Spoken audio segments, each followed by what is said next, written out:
What's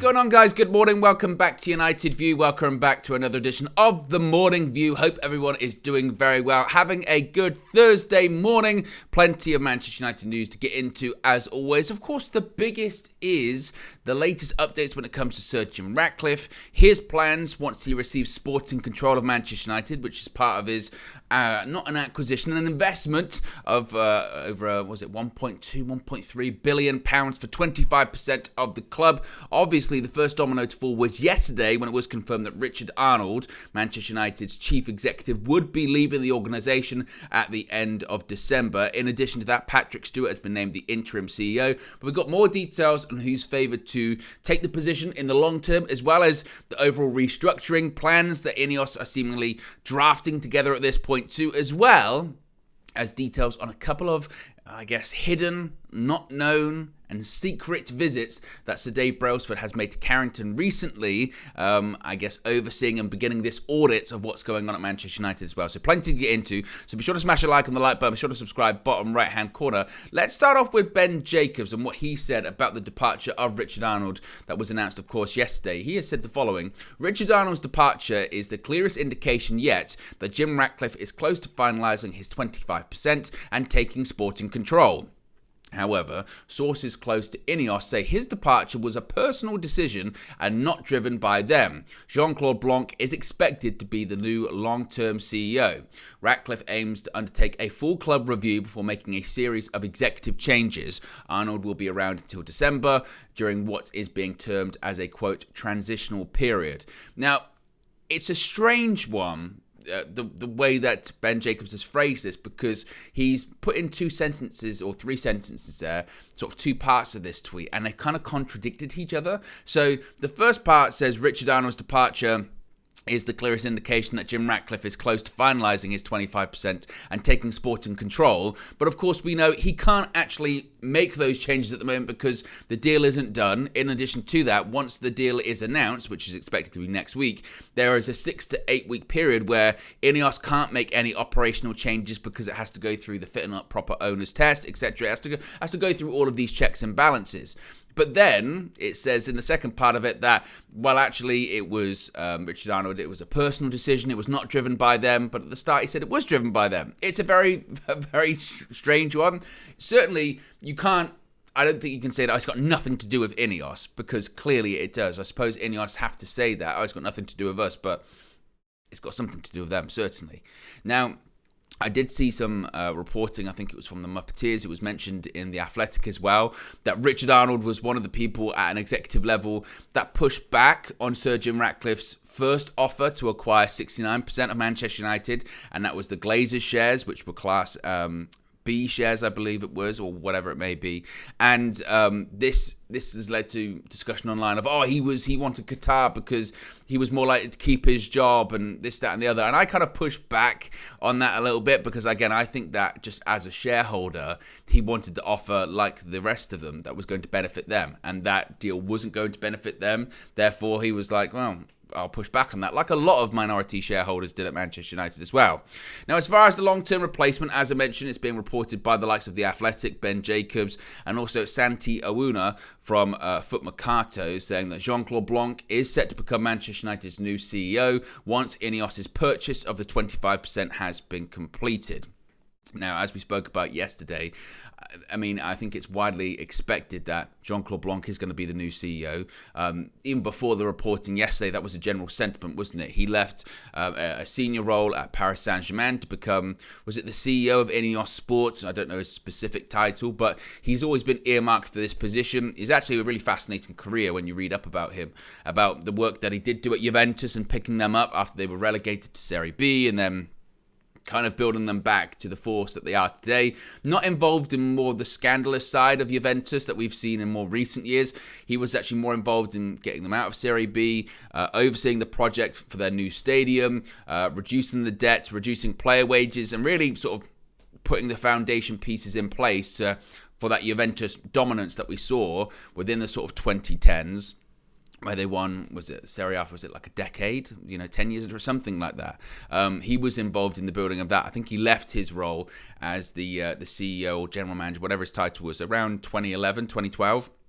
And then he went to PSG, where he was chief marketing officer at the club as well. And we've seen how big the PSG brand is certainly as well. So as we spoke about yesterday in the Morning View, Flex and myself, that clearly this guy's very qualified for the role, and certainly more qualified than Richard Arnold has ever been. Richard Arnold's been at Manchester United for 16 years, but should he have ever been CEO? No. Did he do good work on the commercial side of things? Sure. So did Ed Woodward. They made money for Manchester United. But did they positively affect and impact what we did on the pitch? No, they didn't. And Richard Arnold's tenure over the last 12 months hasn't been helped by certain other things that have been going on outside of his control. But his handling of certain key situations has been embarrassing, shambolic, par for the course, really, with Manchester United. So if Jean-Claude Blanc is the person to come in and replace him in the long term, certainly he's got the CV to do it. But it's not the only change, of course, that is expected under Sir Jim Ratcliffe and Ineos once they receive sporting control as part of their 25% acquisition of Manchester United. Now, Santi Awuna also says that Manchester United want Paul Mitchell as sporting director. He is ready to join, but some details have yet to be finalised. United also held discussions with Michael Edwards. Of course, he was the same person that was at Liverpool.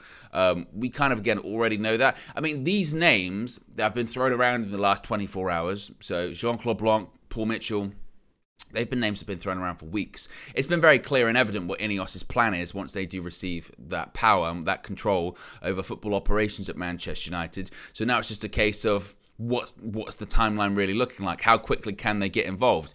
And when I talk about the speed of how quickly they can get involved, this is where it also gets interesting, because Samuel Lutkers from the Manchester Evening News reported yesterday that Sir Dave Brailsford has visited Manchester United's Carrington training complex at least twice ahead of the Ineos Group's impending investment into the club.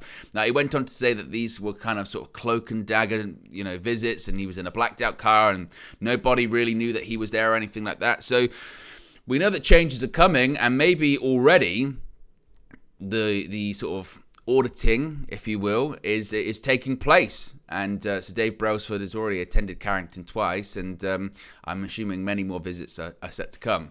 Now, as far as how the Glazers are going to benefit from Ineos' investment, James Ducker from The Telegraph reported late last night that the Glazers are set to pocket around £650 million from the sale of their Class B shares to Sir Jim Ratcliffe.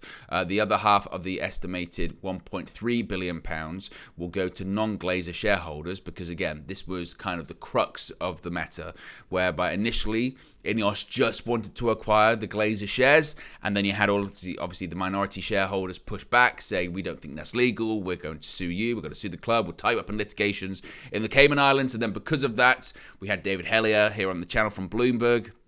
He said, the deal was effectively dead in the water, so they had to restructure, and they've restructured to the point where they are now, where the Glazers are going to profit, but so are the minority shareholders too. James Ducker also says Jean-Claude Blanc, as we mentioned, is a leading figure at Ineos Sport and is in the running to succeed Richard Arnold as the Manchester United CEO ahead of Sir Jim Ratcliffe's imminent purchase of a 25% stake in the club. John Murtough's position is understood to be vulnerable. Dougie Freedman and Paul Mitchell are among the early contenders to become the director of football once Ratcliffe and his head of sports at Ineos take over. In addition to the purchase price, Sir Jim Ratcliffe is understood to have committed around £250 million in staggered investment for the club's infrastructure needs. Now, again, when it comes to the £250 million, like Flex and myself spoke yesterday, and it doesn't come from a point of being greedy or, Manchester United fans, they just want all this money and blah, blah, blah.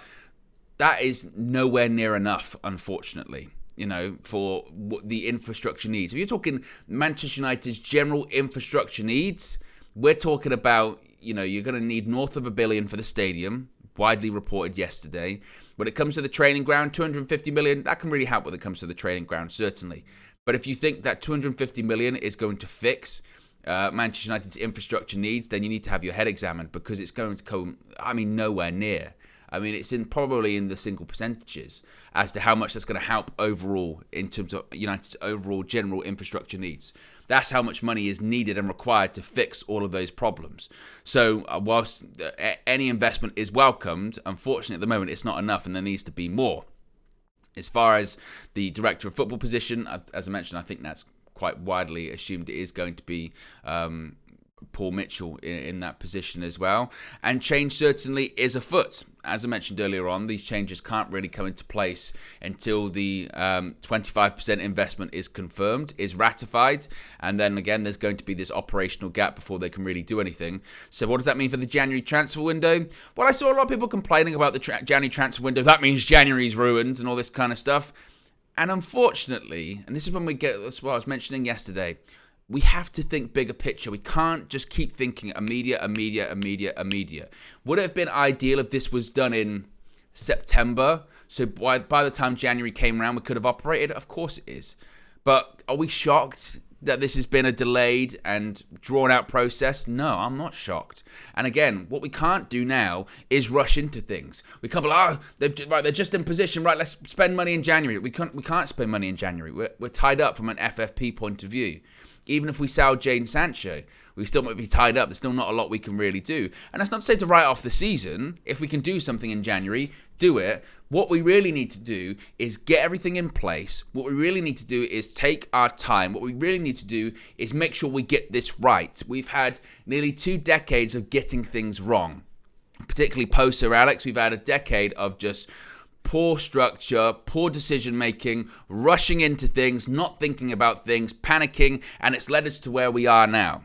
What we can't do and what we shouldn't do is have these people come in, not oversee a full, again, audit of the club, looking at what things are like, who should be in what places, all this kind of stuff, and just rush into it and continue doing what we're doing. No, this needs to be different. We need to take our time. We need to get people in their appropriate positions, and that's just not, the CEO or the director of football. That's everything. If the recruitment department needs to go, get rid of them. Bring new ones in.